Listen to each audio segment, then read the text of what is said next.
Welcome to our channel. Today we how to download and configure Docker Desktop on Windows, complete guide step by step clearly.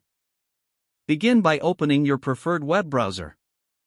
Navigate to the official Docker website at www.docker.com. On the homepage, locate the Get Started button and click on it. Scroll down to find the Docker Desktop section. Click on the Download for Windows button. Once the download is complete, locate the installer file in your Downloads folder. Double-click the downloaded file to initiate the installation process. If prompted by User Account Control, click Yes to allow the installer to run. Follow the on-screen instructions in the Docker Desktop installer. Read and accept the license agreement, then click Next.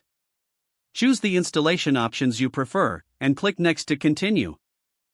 Select the destination folder where you want Docker Desktop to be installed. Click on the Install button to start the installation process. Wait for the installation to complete.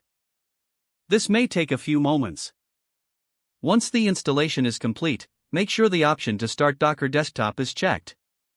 Click the Finish button to exit the installer.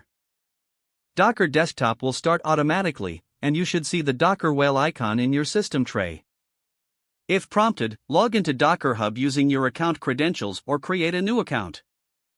Once logged in, Docker Desktop may ask you to enable WSL2 integration.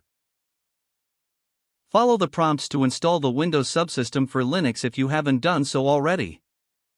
After WSL2 is set up, Docker Desktop will configure itself automatically. Open Docker Desktop to verify that it is running smoothly. You can check the status by clicking on the whale icon in your system tray. From there, you can access the settings and customize Docker to your preferences. To test if Docker is installed correctly, open a command prompt. Type Docker version and press Enter to see the installed version of Docker. You can also run Docker run Hello World to check if Docker can pull images and run containers. If you see the confirmation message, Docker Desktop is set up correctly. Don't forget to like this video and subscribe to our channel for more step-by-step tech guides.